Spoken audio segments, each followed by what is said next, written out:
BBA, BCA, BCom Computers, 100% placement guarantee. I create Degree College, Kukatpalli, Hyderabad.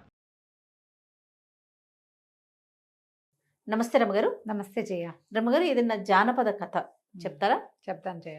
అడపా చిరంజీవి గారిది ముసుగు వీరుడు. Okay. Malwa రాజ్యానికి రాజు నాగభూపతి అని రాజుగారు. ఆయనకు ఒక కూతురు కూడా ఉంది. అయితే ఈయన ఏంటంటే కొంచెం గట్టివాడు రాజు. కప్పం ఎప్పటికప్పుడు వసూలు అయిపోవాలి. ఊళ్ళో క్షామం ఉంది, వానలు పడ్డాయి, దేశంలో అతి వానలు కురిసి పంటంతా నానిపోయింది. వాళ్ళు ఎక్కడి నుంచి ఇస్తారు? అయినా సరే గట్టిగా వసూలు చేసేస్తాడు. వినడు మాట. ఈయనకి దేవశర్మ అని ఒక మంత్రి ఉన్నాడు. ఈ మంత్రి సలహా చెప్పినా కూడా ఆయన ఏనాడు వినేవాడు కాదు. బాగా ఖజానా నింపేసుకునే గోలన్నమాట. అయితే ఏమైంది, ఈ రాజ్యంలో దొంగలు పడుతున్నారు. ఇది ఎట్లా? ఖజానాకి పడుతోంది గండి. ఖజానాలో దొంగలు పడుతున్నారు. ఎవడో దొంగ ఇక్కడి నుంచి కొట్టుకెళ్ళిపోయి డబ్బు ఖజానాలో నుంచి వీళ్ళు ఏ ప్రాంతం నుంచి కప్పని తీసుకొచ్చారో ఆ ప్రాంతంలో పనిచేస్తున్నాడు. సూపర్. అయితే మంచి దొంగ. ఈ దొంగ ఇలా దొంగతనం జరుగుతుంది, ఎప్పుడు జరగలేదు, ఇలా కొత్తగా జరుగుతుంది. కాకపోతే ఇతను మంచి దొంగ. ఇతని పేరు ఏంటంటే అగ్నిముఖుడు అనే పేరున్న. అగ్నిముఖుడు వాడి పేరు అవునో కాదో వీళ్ళకి తెలీదు, కానీ వీళ్ళు అలా పెట్టేసుకున్నారు ప్రజలు పేరు. అగ్నిముఖుడు అని పేరు పెట్టుకున్నారు. ఇప్పుడు మనం తుఫాన్లు వస్తాయి, తుఫాన్కో పేరు పెట్టట్లా? అదే కదా. అలాగా ఈ వచ్చేవాడు ఏం చేస్తాడు, వాడు సైనికులు వాళ్ళు ఏదైనా వస్తే పొగొచ్చేలాగా చేస్తాడు. ఏవో బాల్స్ విసురుతాడు, అక్కడ పొగ వస్తుంది, వాళ్ళందరూ పడిపోతారు, వీడు పని చేసుకుంటాడు. పొగ దేని నుంచి వస్తుంది? అగ్ని నుంచే కదా. నిప్పులేందే పొగ రాదు, కాబట్టి అగ్నిముఖుడు అని పేరు పెట్టుకున్నారు. ఓకే. వీళ్ళు కొన్ని ప్రాంతాల్లో కప్పని తీసుకోవద్దు అని వాళ్ళు అడిగారు, కొన్ని ప్రాంతాల వాళ్ళు. అయినా సరే రాజుగారి కప్పాలు లాగేశాడు అక్కడి నుంచి. డబ్బులు లేకపోతే కుదరదని సైనికుల్ని పంపించి కొట్టించి లాగిచ్చి సామాన్లు అమ్మించి మొత్తానికి ఎట్లా కొట్టా డబ్బులు వసూలు చేసేసారు. ఒకరోజు రాత్రి ఖజానాకి చిల్లుబడింది. అతను వచ్చి ఇది పట్టుకుపోయాడు. కరెక్ట్గా చూస్ చేసి ఆ ఊరి పేరు రాసిందే పట్టుకెళ్ళిపోయాడు. ఓకే. అయితే ఇప్పుడు రాజుగారికి చాలా కోపం వచ్చేసింది. ఏమిటి ఇట్లా ఎందుకు ఎలా జరుగుతుంది? ఇప్పటిదాకా అసలు మనం దేశంలోనే దొంగతనాలు లేవు, ఖజానాలో దొంగతనం ఏమిటి, చిన్నతనం, ఎట్లాగైనా వీడిని పట్టాలి. అప్పుడు వీళ్ళు ఒక ప్లాన్ చేశారు. ఏం చేశారు, ఏ ఊళ్ళ నుంచి ఇంకా కప్పాలు రావాలి లెక్క పెట్టారు. ఒక ధవళగిరి, కాంతిగిరి, ఒక 6 ఊళ్ళు. సరే, ధవళగిరి నుంచి బలవంతంగా పట్టుకొచ్చేసేయండి, చూద్దాం వీడేం చేస్తాడు. ఒక ఊరు నుంచి తీసుకొచ్చి పెట్టారు. తీసుకొచ్చి పెడితే ఒక దొంగ, వీళ్ళు చూశారు, అతనికి కాపలా చాలా టైట్ చేశారు.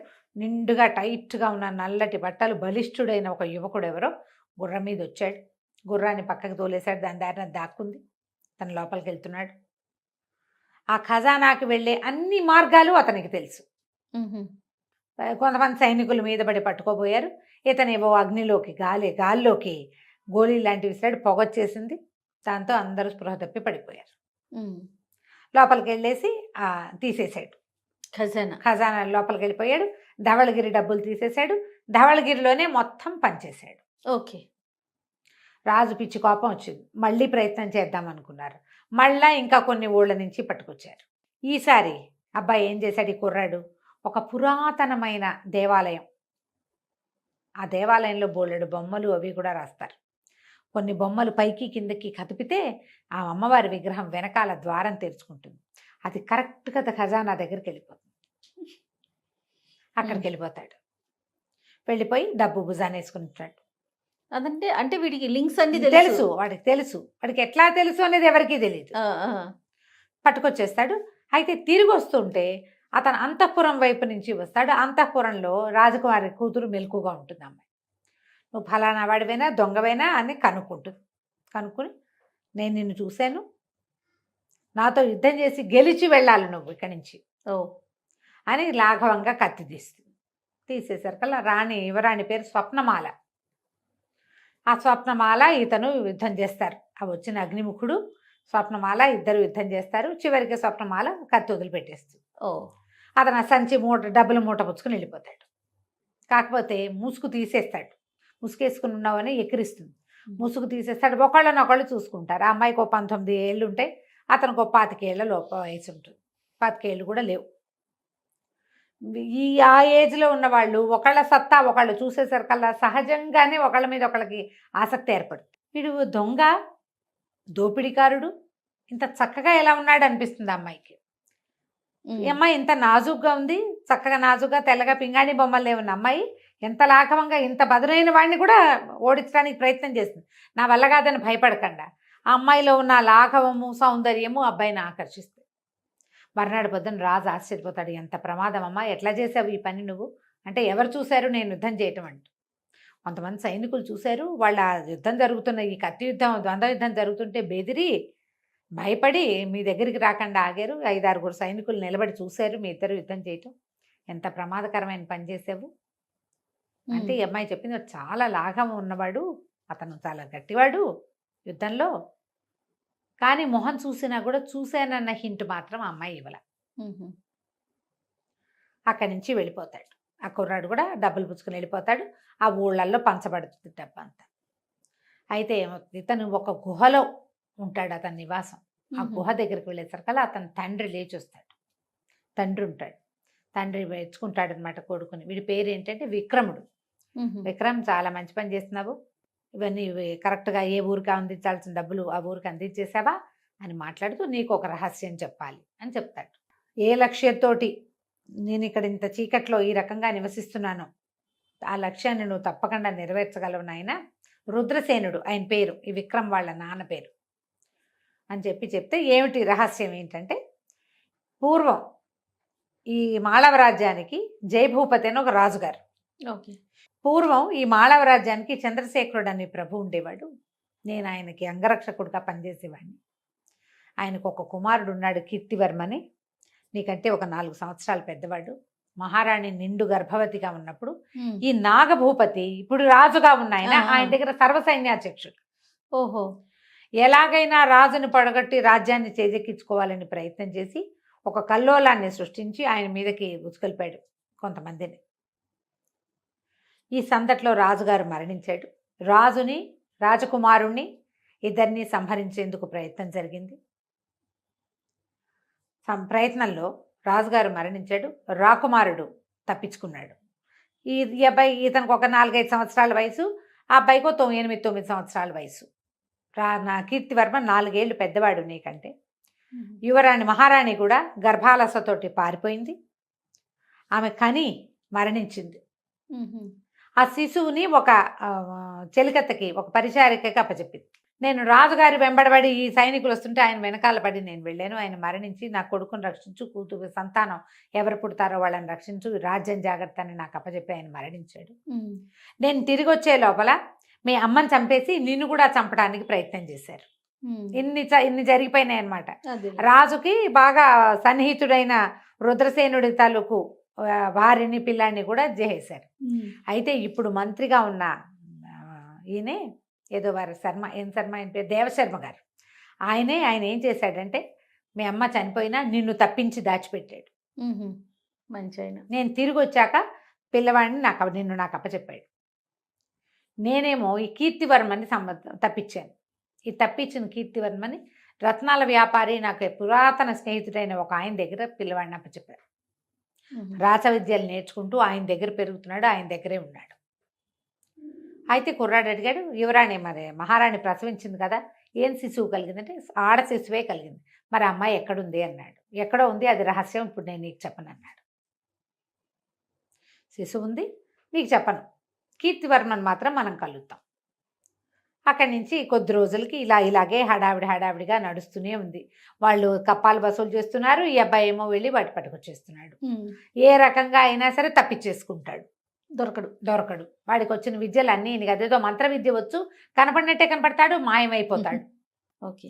ఇలాగే చెప్పుకుంటున్నారు. సరే, కీర్తివర్మ, వజ్రాల వ్యాపారి ఈయన స్నేహితుడు, తర్వాత రుద్రసేనుడు, విక్రముడు నలుగురు కలిసి కూర్చుని మాట్లాడుకుని మన రాజ్యాన్ని మనం వెనక్కి తీసుకోవటం ఎట్లా. కీర్తిసేనుడు అన్నాడు, నేను ఎప్పుడే నాగభూపతిని సంహరిస్తానంటే అదంత సులువు కాదు. నిదానంగా, ఇప్పుడు మన ఎంతమంది ఉన్నారో ప్రజల్లో, మన వైపు ఎంతమంది ఉన్నారు.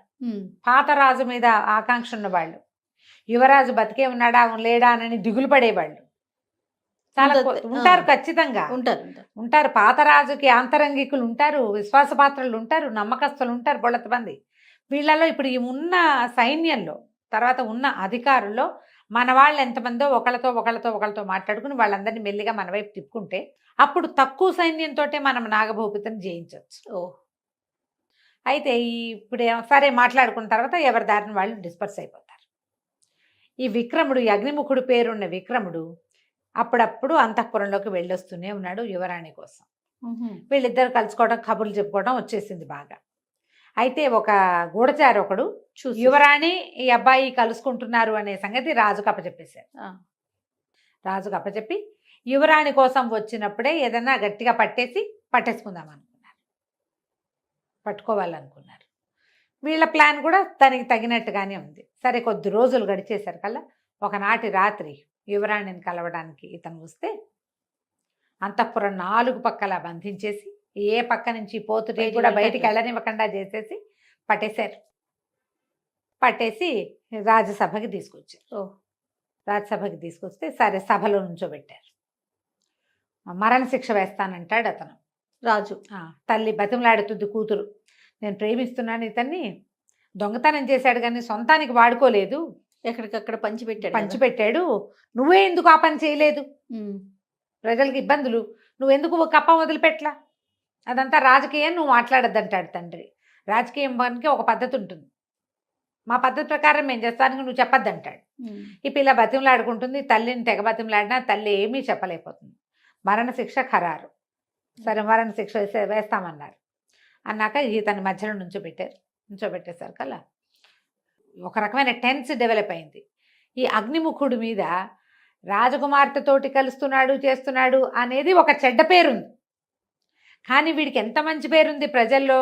అందరికి కొంతకాలంగా వాడు ప్రతి ఊళ్ళోనూ ఆరాధ్య దైవంగా ఉన్నాడు అతను. అంతే, ప్రతి ఊళ్ళోనూ ఈ కప్పం కట్టలేక బాధపడే ప్రతి వాడికి వీడే కల్పవృక్షం. అంతే. ఎవరికి సంతోషంగా ఉంటుంది? యువరాణి అంతఃపురంలోకి జొరబడ్డాడు అనగానే ఒక టెంపర్, మన ఆడపిల్లల మీదకి వచ్చారంటే ఒక కోపం రావాలి సహజంగా. ఇక్కడ అట్లా రావటల్లా. అందరికి ఒక సాఫ్ట్ కార్నరే ఉంటుంది ప్రతి వాళ్ళకి. కొంతమంది అతని పక్షం వహించుతున్నారు కానీ ఇక్కడ ఏం అవటం లేదు. దాంతో రాజేమన్నాడు, గట్టిగా ఘోషణ చేశాడు, నువ్వు నా డబ్బుని నువ్వు పంచిపెట్టి, నీ డబ్బు ఎట్లా అవుతుంది అంటాడు ఈ అబ్బాయి. శిస్తు కదా, శిస్తు అది. నీ అంతటి నువ్వు వదిలిపెట్టవలసిన డబ్బు నువ్వు వదలకుండా తీసుకొచ్చావు. నువ్వు డబ్బంతా లోపల దాచుకుంటే నువ్వు ఇంకా రాజ్యం చేసేదేమిటి? అది నువ్వు సంపాదించింది కాదు, వాళ్ళు కష్టపడింది. డబ్బును అందుకు పంచిపెట్టాను, అయినా నువ్వు నాకు శిక్ష వేసేది ఏం లేదు, నన్ను ఎవరు పట్టుకోలేదు, నేనే పట్టుబడ్డాను అనేసరికి రాజు ఆశ్చర్యపడ్డాడు. నువ్వు పట్టుబడ్డం ఏంటి? మేము ఇంత ప్రయత్నం చేస్తున్నాడు. ఏమీ ప్రయత్నం చేయలేదు, మీ ప్రయత్నం అంతా నేను చేయించింది, నేను ఒప్పుకున్నాను కాబట్టి అని ఈ గొలుసులు వేసి పట్టుకున్నారు. ఆ గొలుసులు చేతపుచ్చుకుని దగ్గరికి లాగితే గట్టిగా లాగేశాడు. అటు ఇటు నిలబడిన సైనికులు ఒకళ్ళకొకళ్ళు గుద్దుకుని గొలుసులు వదిలిపోయినాయి. అయ్యో. ఆ కింద పడిపోయిన సైనికులు పైకి లేచేసరికల్లా ఒక 5-6 సైనికులు వాళ్ళ కత్తులు అడ్డం పెట్టేశారు. రాజుకు అర్థం కాల, మన సైనికులకి కత్తులు చూపిస్తున్నారేమిటి? అక్కడ వేరే ఎవడూ లేడు, ఉన్నదంతా వీళ్ళదే రాజ్యం. అదేగా, వీళ్ళ రాజ్యంలోనే వీళ్ళ సైనికులే అగ్నిముఖుడిని పట్టుకున్న వాళ్ళని ఆపేందుకు ఒక 12 మంది తయారయ్యారు. ఏం జరుగుతుంది ఇక్కడ అని పెద్ద పెద్ద కేకలు పెట్టాడు, పెద్దగా అరిచాడు. ఏం జరుగుతుందంటే దేవశర్మ కూడా అర్థం కావట్లేదు. ఆయన మంచివాడే మంత్రిగా, కానీ భయస్థుడు సహజంగా. అది ఆయన ఏం చేశాడు, రాకుమార్తెని అదే డెలివరీ అవుతున్న మహారాణి పారిపోయేందుకు సహాయం చేశాడు. అవును.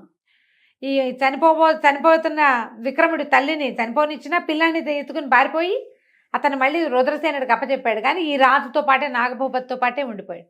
ఆయనకి అర్థం కాల ఏం జరుగుతుంది అంటే ఈ చుట్టూతో ఉన్న మొత్తం సభాజనంలో నుంచి సగం మంది కత్తులు చేసి లేచేశారు. కూర్చున్న వాళ్ళ మీద కత్తులు చూపించేశారు.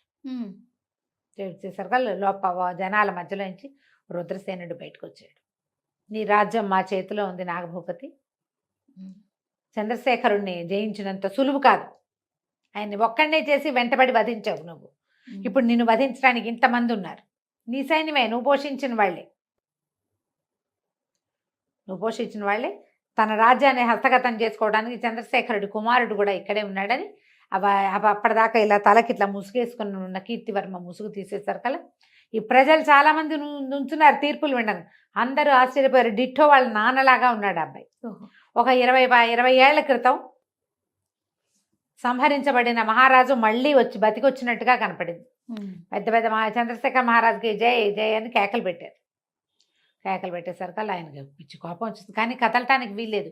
వాళ్ళంతమంది సైనికులు ఈయన చుట్టూతా మోహరించున్నాడు, కదిలితే తగులుతుంది. పిరికి పందలు నా వెనకాల బోళ్ళంత చేశారు, నీకు అంత ధైర్యం ఉంటే నువ్వు నాతో పోరాడు, అది ఇదే అని గట్టిగా అరిచాడు. అరిస్తే ఇతను అన్నాడు, రుద్రసేనుడు, నీతో పోరాడాల్సిన అవసరం లేదు నాకు, నువ్వు ఎవరిని బంధించావో వాడితో పోరాడు, నా కొడుకు, నేను పెంచిన కుమారుడు, నీ కొడుకుని నేను ఆనాడే చంపేసంటే నువ్వు చంపలేవు కూడా. ఆ రోజే నా కొడుకుని నేను తేజికిచ్చుకున్నాను, నా దగ్గరకు వచ్చేసాడు. యువరాజు కీర్తివర్మని నేను రక్షించి కాపాడి పెంచాను, వీళ్ళిద్దరు ఉన్నారు, నువ్వు వీడితో యుద్ధం చేయి చాలు అనేసరికి చేరో కత్తి పుచ్చుకున్నారు. చేశారు. యుద్ధం చేశారు. యుద్ధం చేస్తే బాగా గట్టి దెబ్బ తగిలి రాజు కాస్త పడిపోయాడు. అప్పుడు ఈయన చెప్పాడు రుద్రసేనుడు, నీకు ఇంకొక ప్రత్యేకమైన విషయం చెప్తాను. మహారాణి ప్రసవిస్తే మరణించింది. మహారాణికి పుట్టిన కుమార్తె యువరాణి స్వప్నమాలగా నీ దగ్గరుంది. ఓహో. ఆ స్వప్నమాల నీ కూతురు కాదు, నీ భార్య అప్పుడే మగపిల్లవాడిని ప్రసవించి, పిల్లవాడు డెడ్కి ఏమనాలి దాన్ని, స్టిల్ బర్త్ బేబీ, మృత శిశువుని ప్రసవించింది. ఈ ప్రసవం చేసిన మంత్రసాని నా స్నేహితుడి భార్య. మృత శిశువుని పాతిపెట్టి మహారాణి కన్నా స్వప్నమాలని నీ దగ్గరికి చేర్చాం. ఇన్నాళ్ళు నువ్వు ఎవరిని సంహరించావో అతని కూతుర్ని పెంచావు. స్వప్నమాల వలవల ఏడవటం మొదలుపెట్టింది. అమ్మాయి మరి రాజకుమార్తె అన్నయ్య కేసు చూసింది, అన్నయ్య సంతోషంగా చూసినట్టు చెల్లెలు బతికే ఉందని ఈ రహస్యం చెప్పలేదు. స్వప్నమాలే యువరాణి అనే విషయం ఆయన ముందు చెప్పలే. అక్కడి నుంచి పరిగెత్తుకొచ్చింది దగ్గరికి. ఈయనేమో నాగభూపతి మరణించాడు కత్తిపోట్లకి. మరణించేసరికి తల్లిని కావలించుకుని ఏడ్చింది. ఇప్పుడు ఏం చేయాలి, ఆయన పెంచిన తండ్రి చాలా ప్రేమగానే పెంచుతారు కదా సొంత పిల్లలు అనుకుని. ప్రజలందరూ జయ జయధ్వానాలు చేశారు. ఈ నాగభూపతికి అంత్యక్రియలు చేసి తర్వాత ఈ ఎవరైతే వజ్రాల వ్యాపారి కీర్తివర్మని పెంచాడో ఆయన కూతుర్ని పెళ్లి చేసుకున్నాడు కీర్తివర్మ. రాజ్యానికి రాజు అయ్యాడు. సర్వసైన్యాధ్యక్షుడు ఈ అగ్నిముఖుడు అని పేరున్న విక్రముణ్ణి సైన్యాధ్యక్షుడిని చేసి యువరాణిని అతనికి ఇచ్చి వివాహం చేశారు. తర్వాత ఈ ముసుగు వీరుడు కొంతకాలం, సంవత్సరం 2 ఏళ్ల పాటు ఇక్కడ చిన్నంగా తిరిగి దేశంలో చాలా ఊళ్ళని సంరక్షించాడు. ఆ ఊళ్ళ సంరక్షణ అంతా సజావుగా జరిగేలాగా ఈయనతోటి కలిసి తన తండ్రి మంత్రి సహాయంతో వీళ్ళిద్దరూ సుభిక్షంగా రాజ్యం ఉండేలాగా కాపాడుకున్నారు. కథ కంచికి మనం ఇంటికి. తప్పకుండా. చాలా బాగుందండి. నమస్తే. నమస్తే.